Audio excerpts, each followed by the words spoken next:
Hey bro, what's up? What are you doing? Hey, what's up? I'm just reading an article, which is, by the way, very interesting. Oh, what article is that?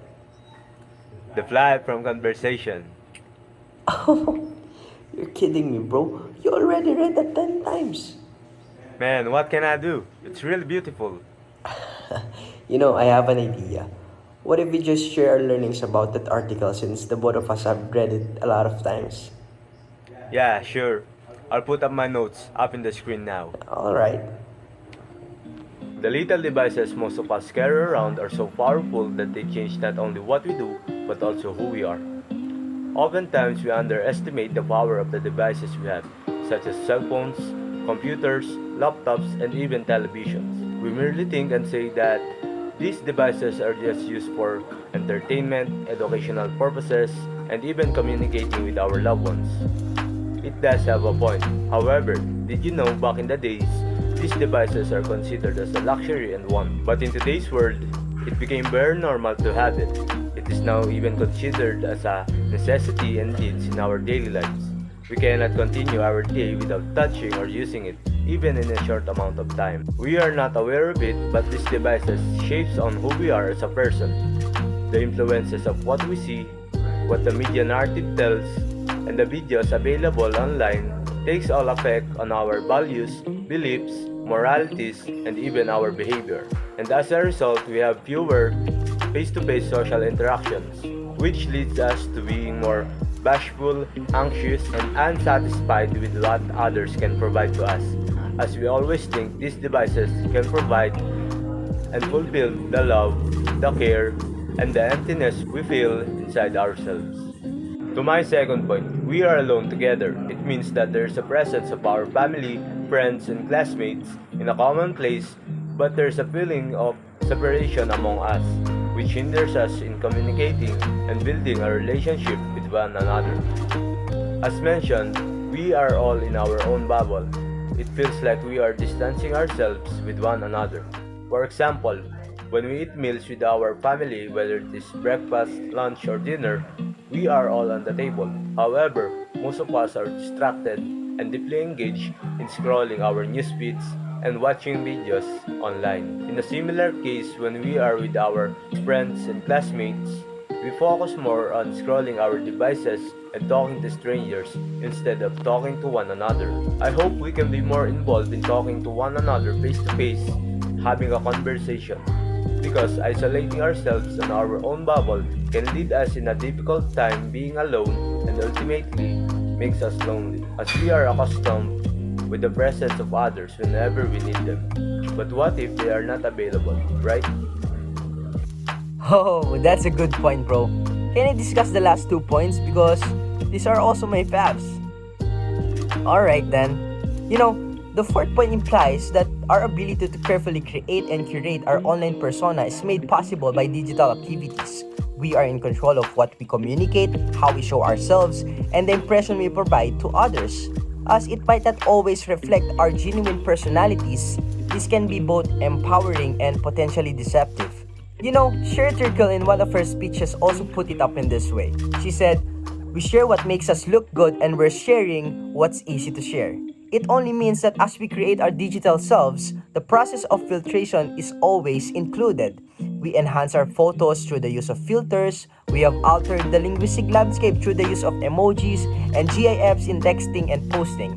And these are all because of our fear to be rejected and socially cancelled once our flaws are seen by others, isn't it? We are afraid that other people would negatively comment about our physical imperfections. We are afraid that others would laugh at us because we have spoken the wrong grammar. But who in the world is perfect about these things? Even the famous writers and actors have their own physical weaknesses. The only difference between them and us is that they are bold enough to face and accept it. And that is one of the reasons why they made it to the top. I know it's not easy to share our flaws to other people, but the point here is that technology is making it harder for us. As we always wanted to modify ourselves, the technology always provides us the accessibility to it. I just hope that we don't get lost our true identity.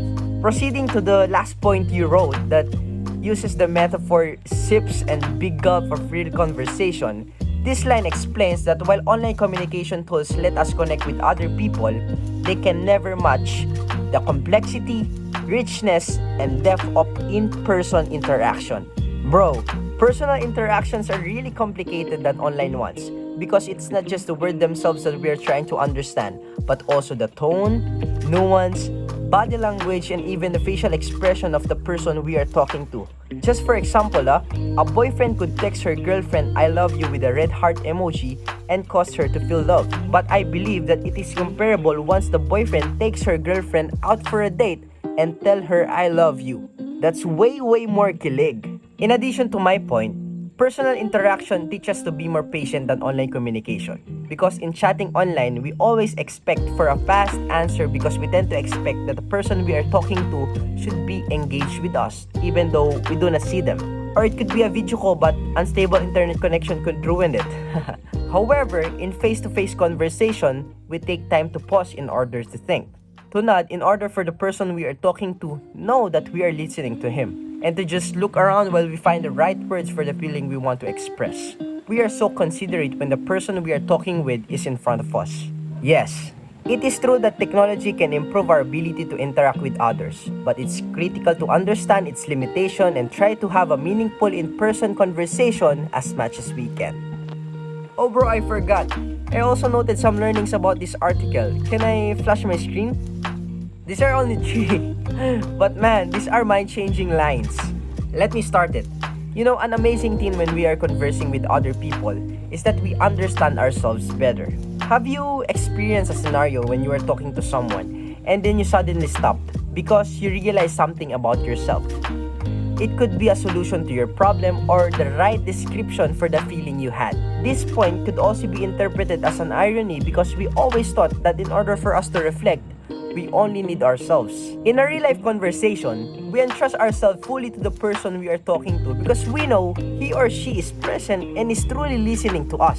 Unlike when we are communicating online, we cannot see the person we are talking to, and we don't know if he or she is truly paying attention to what we are saying. Though nowadays we can talk to someone that is away from us and see them, just like what we are doing now, still, there are a lot of interruptions that we can encounter. The most common example is the unstable internet connection. This point is connected to the second point I listed, isn't it? How about you? What's your intake for the second one? We expect more from technology and less from one another, seem increasingly drawn to technologies that provide us the illusion of companionship without the demands of relationship.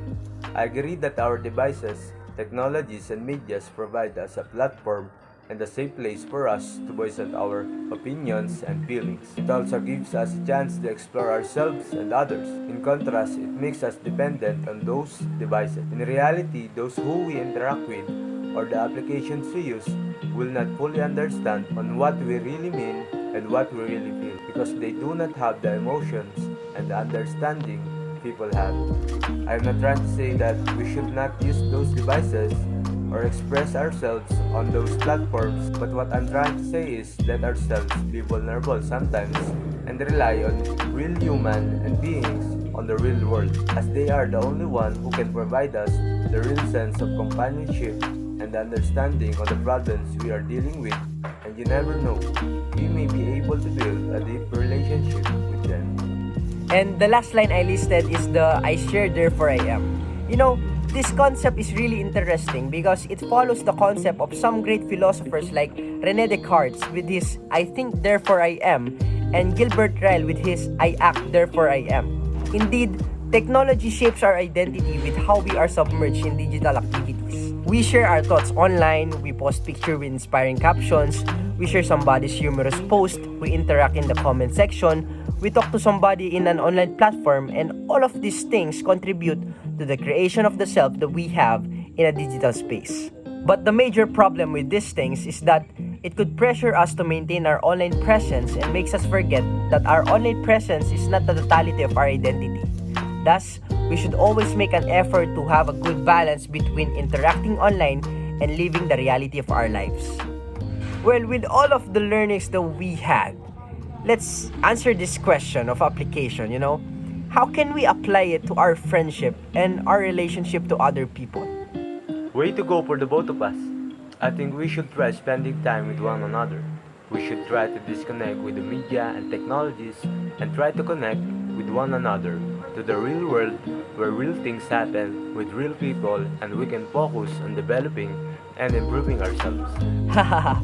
Sure, bro. Thanks for your time. It was a nice conversation with you. Oh, I think I need to go now. I'm already late with my meeting. Glad you called. We need to catch up sometime, not just on a video call. Haha. I'm good with that. Sure, bro. Sure, bro. Thanks for your time again. I'll see you soon. Goodbye. Bye. Thank you.